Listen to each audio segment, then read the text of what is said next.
Hi, Spotlight Classroom team. It's Andrea. I just wanted to check in with you and let you know what's been going on with our Spotlight Classroom visits over the past couple weeks.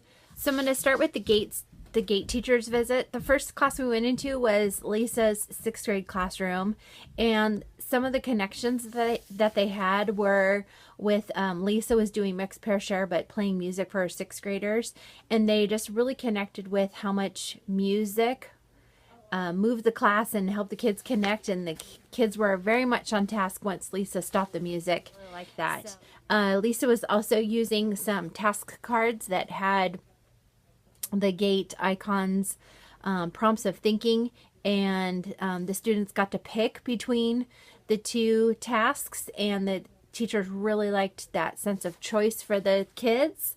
And then the last big connection was every student was working and was on task and was engaged in the thinking that Lisa wanted them to do on that.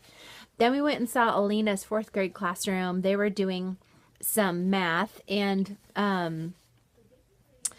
they really focused on how Alina differentiates her behavior expectations for all of her students.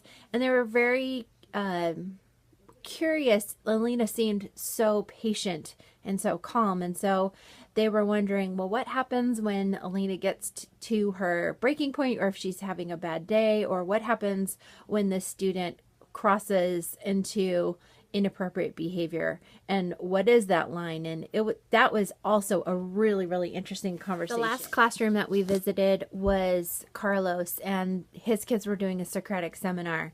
The connections that they made were the fact that some GATE students won't produce an object of their thinking. So now what do? We're supposed to be collecting evidence of learning. So what happens then? Carlos was using a really nice rubric that a teacher had generated, and they really liked that. And then also the kids were using evidence to support their thinking during the Socratic seminar, but it was very seamless. It was very natural. It wasn't forced. And so they connected with the culture of the classroom. Like, I can have my thought, but I also need to provide supporting evidence. Next steps after visiting the 3 classrooms were to try a Socratic seminar, use the rubric also in Socratic seminar, and just do some more work around the power of the icons of depth and complexity. So the connections that they made after observing were they really liked the interaction between the kids and the student talk that they heard. They liked the opportunity for collaboration and talking. It felt familiar, the work that the kids were doing, but in a different shape. So they were just trying to put together, how can we go back and go do this? We like it. And then it also allowed opportunities for personal connections to be made between the teacher and the students, because both teachers were pulling and had time to do independent reading with small groups, have conversations, really get in there, listen to kids read, and have some time to do formative assessment. Some other connections that they had were the idea that this UA time can really work with the teacher's personality and the style of the classroom. It's not a one-size-fits-all. If you want your kids working quietly and independently, you can make that happen. If you want them talking and working your groups, that's okay too. We saw kids reading in very authentic ways. So we saw kids sitting on the floor and reading books, talking, engaging.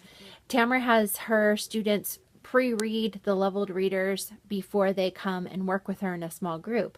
And so the teacher that was observing thought, well, that would allow for them to start forming questions, start figuring out vocabulary words that maybe the kids needed help with that she wouldn't be aware of. Just some closing thoughts. It was really nice to have those 5 GATE teachers that were from 5 different schools collaborate and work together on what differentiation for GATE students might look in their classrooms. I'm wondering, how could we get Spotlight visits as a part of grade level planning time, and also just peer-to-peer coaching with teachers? It would be interesting. I think that we have a lot to offer and would love to get in there and support even more teachers. See you next time.